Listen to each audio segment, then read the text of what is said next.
Well, good morning, everyone. It is delightful to see you. Distinguished guests, parents, friends, and most of all, graduates. This is a good day. When I received the call from my old football coach, Mark Bowen, to come here today and deliver this address to you, I was excited. That night at dinner, I told my kids and wife what was happening and mentioned that the person who called me earlier in that day was my coach in high school 30 plus years ago and still worked at the high school as the guidance counselor. My 14-year-old son furrowed his brow, looked quizzically at me and said, "Wow, Dad, I don't mean to doubt you in your special moment, but just how old is your coach?"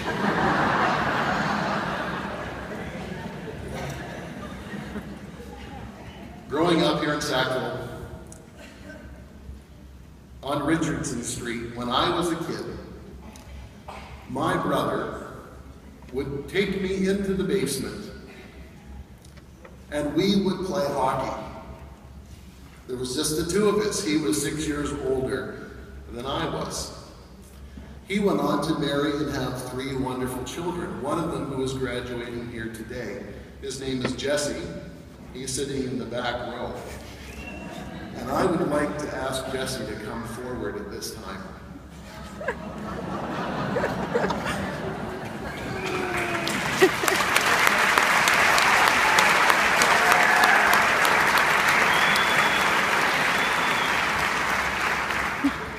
Now you can tell. I've looked up to Jesse since he was about 5. Jesse, when your dad had me in the basement playing goaltender, he would say to me, "Okay, I'll be the Montreal Canadiens and you be the Toronto Maple Leafs." And I would be the goaltender and he would take the shots. And about an hour later, I would come out of that basin with bruises all over me and my brother laughing maniacally. Now you think about that next time you go to the Sackville Post Office and see that white-haired, almost retired guy.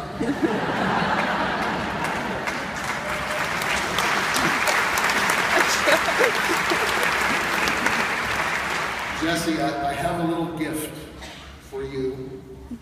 It is truly the most priceless earthly possession I own. And it's to make up for what your father did to me.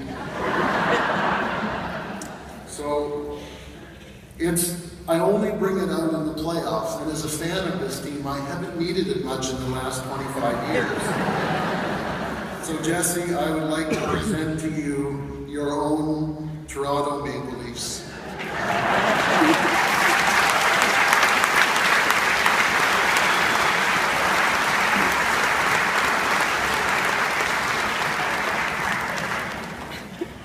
I'm sure that goes right into the garbage as soon as it gets I don't know who said that, but I'm with you.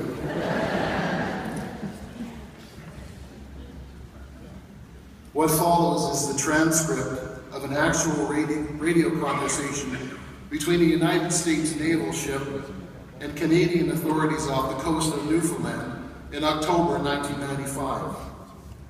The radio conversation was released by the Chief of Naval Operations on October 10, 1995, and sums up a little bit of what I'm feeling today.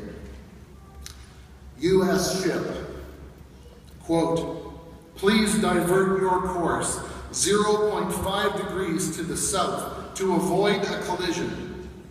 Canadian reply, "Recommend you divert your course 15 degrees to the south to avoid a collision." The U.S. ship responds, "This is the captain of a U.S. Navy ship. I say again, divert your course." Canadian reply, "No, I say you divert your course." U.S. ship, "This is the aircraft carrier USS Coral Sea. We are a warship of the United States Navy. Divert your course now." Canadian reply, "This This is a lighthouse. Your call.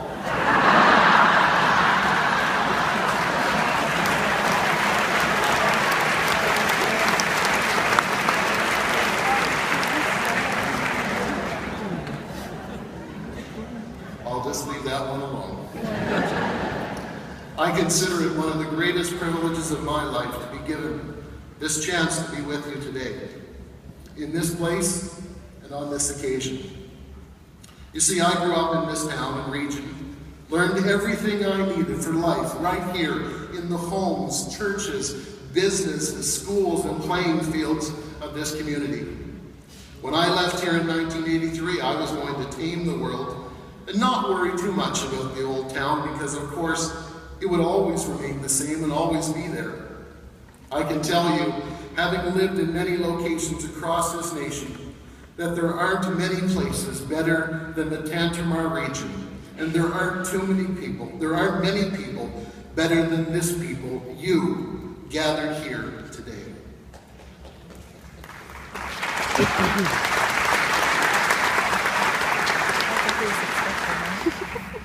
You don't have to clap, I'm not running for office, unlike In 1983, I left this place to go on to further study. Went off to the big city lights of Toronto and thought it was really the center of the universe, only to discover after 5 years there that it really wasn't a big deal after all. Now, however, I do need to confess to spending liberal amounts of time and money at Maple Leaf Gardens. To be able to return to you today has been extremely emotional for me, and is not a privilege I deserve to be given. In fact, as I've prepared for this time with you today, I've had tears welling up in my eyes and sliding down my cheeks as I have searched myself and my God for what I might share with you today. From the core of my being, thank you. Your kindness, your generosity, and your grace in extending this privilege to me. We come to this place today to both congratulate and celebrate the accomplishments of the class of 2014. Tantramar Regional High School. Each of you deserves recognition and honor for your work, the earning of the tassel, the fulfillment of the necessary requirements of 12 years of blood, sweat, and tears. In each of these students rests the potential for great things, accomplishments that will better the lives of hundreds and thousands of people. In each of these students, the possibility and potential exists to be compassionate, truth-telling, gentle souls who can bring the goodness of life to those whom they come in contact with. Well done, class of 2014. We salute you and wish you Godspeed as you go on to live out your dreams and desires. My purpose in coming to you today is to hopefully encourage each of you as you enter into this transitional time in your lives. There is a very good chance that many of you will, in the coming months, leave everything that is familiar to you, home, community, school, and enter into circumstances that are somewhat different than they are today. Others of you will remain closer to home, yet life will take on a different beat and sequence. As you go out into life's journey and adventure, you will need all the healthy encouragement you can get. You will meet a lot of people who will tell you what it takes to, quote, succeed in life, unquote, and who will be anxious to direct you. To be truthful, class of 2014, I can't and won't stand here today and do that to you. Your success in life is not tied to any person's words of wisdom, but to the choices you make and the dedication you practice in fulfillment. You will have, in most cases, endless opportunities to invest your lives into all manner of being, some good, healthy, and just, while others won't be nearly so beneficial. My question to you this morning is this: what will you invest your life in? I would like to suggest to you 3 principles that will help you on the journey you choose and the investments you make. The first one is this: And if this sounds like a sermon, forgive me. I'm sort of used to doing them. The first one is this: invest your life and get in giving and receiving gratitude. The first principle I submit to you is this: that in giving and receiving gratitude, you know and find what it is to live.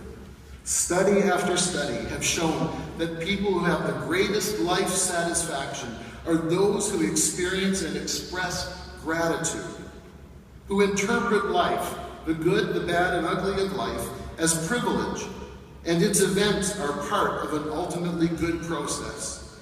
The process of simply being thankful and expressing that to other people creates a sense of satisfaction in life and brings meaning to other people. Graduates of 2014, there are people you need to connect with today, if possible, to simply say thank you to. Perhaps they are in this building or elsewhere. Have you stopped to consider the investment that those people have made in your life? Today would be a great time to bring joy to the lives of others by expressing thanks for what you have received. Don't wait to do this too long, or you risk it becoming too late. So invest your life in giving and receiving gratitude. The second thing I would say to you is this: invest your life in giving and receiving forgiveness. I've been in my line of work for 30 years. I have some pretty firm perspectives on the impact of forgiveness on people. I have observed the impact on people's lives and relationships when they embrace forgiveness as a norm for living. I have also seen the downside of broken relationships and stood by the gravesides of people whose families shed no tears. Consider for a moment the impact of forgiveness upon your life. A study done at the East Carolina University considered the effects of hostility and forgiveness on the body's systems. In a 2005 study, Dr. Kathleen Lawler-Rowe found that sleep quality, which has a known effect on various bodily systems, was positively correlated with forgiveness and negatively correlated with the motivation for revenge. In other words, forgiving someone will make you sleep better at night. As well, she went on in her study to look at the impact of forgiveness with a group of participants who were asked to recount experiences in which they had been betrayed. Each participant told 2 stories about a friend, a parent, a partner. After each story, the study participants were given time for recovery, during which they were kept in a silent, darkened room, listened to soothing music, and viewed peaceful images. She recorded what was happening with the participants' blood pressure and heart rates during all of those times, and her results were conclusive. Forgiveness is aptly described as, quote, a change of heart, she writes. Both those with genuinely forgiving personalities and those who had truly forgiven their betrayer had lower blood pressure and lower heart rates. So, there's a case for being forgiving. Graduates of 2014, don't allow yourself to live your life as a victim of unforgiveness. Understand, you will be better in every way when you invest in forgiveness. A few years ago, I was minding my own business on a Sunday afternoon. A call came, said, "Can you please come to the hospital? Our grandfather is dying. Would you come pray with him? He's restless." And so, I took off my baseball uniform and headed to the hospital. I went into a room to find a man surrounded by his family, nearing the end. And they said, "He's restless, he needs something. Will you pray?"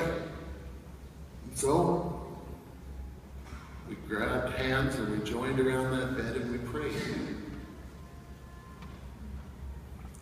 I'll never forget what happened. He was a man who had a lot of unforgiveness, and it wore heavily on him. So I prayed, and I assured him of forgiveness, and I reminded him of good things and right things. And as I prayed, I put my hands on his arm.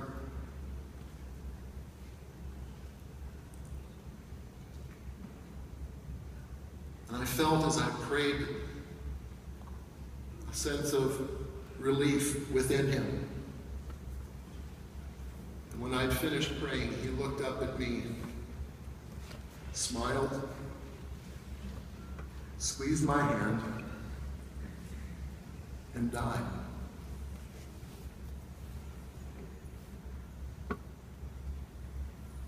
It was in that moment I could see the value of investing in forgiveness. The last thing, graduates, I would say to you today, invest in forgiveness, invest in being people who want and who need to receive gratitude, and finally, invest your life in following excellent people of character. One of the people who impacted my life growing up here in this town was a man whom a football field in this town is today named after. That Birkenstock-wearing, Beatles and Rolling Stones listening, granola-crunching hulk of a man was my football coach, Dave Jardine. Yeah.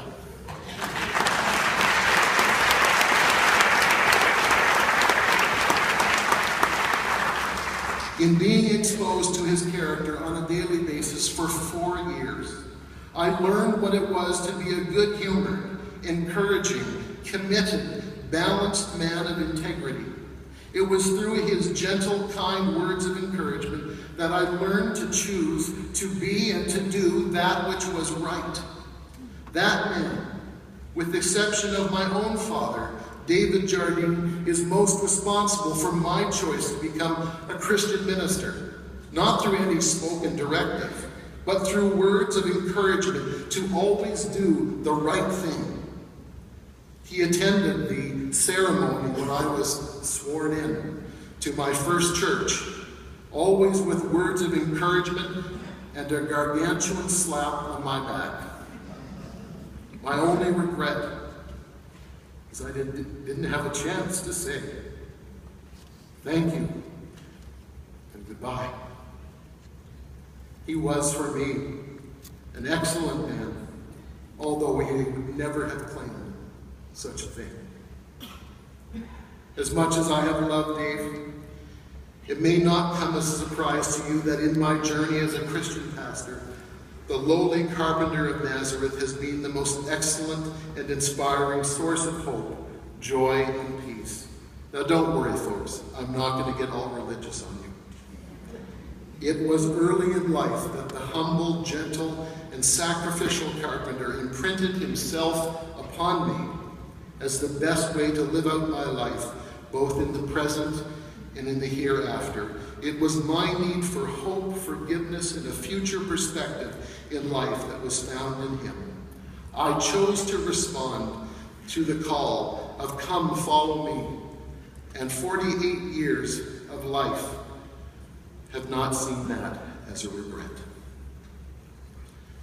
I'd like to bring our time now to conclusion by sharing one last story that illustrates overcoming obstacles that will often be put in your way, grads, by others.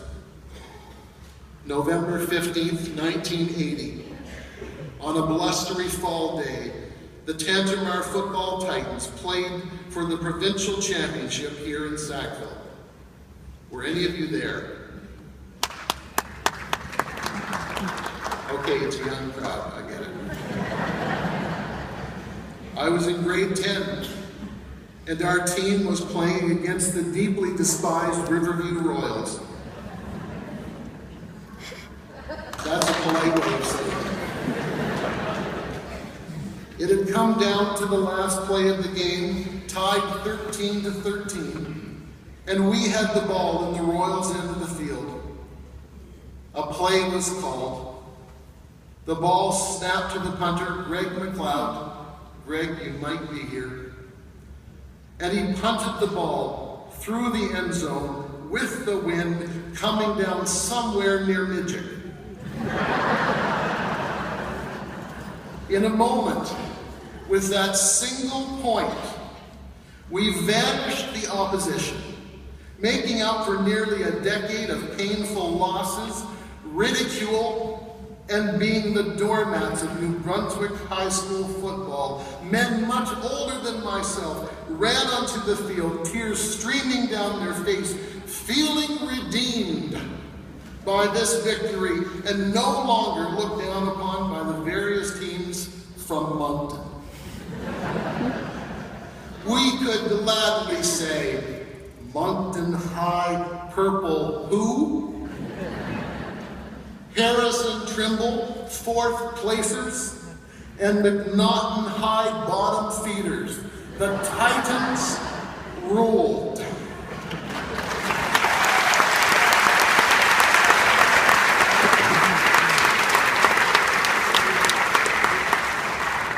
Grads, may your lives grow to be all that you can be through an attitude of gratitude, a commitment to forgiveness, and through following people of significant character.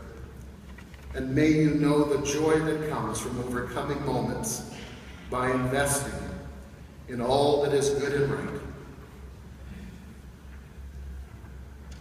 At the risk of saying something politically incorrect, class of 2014,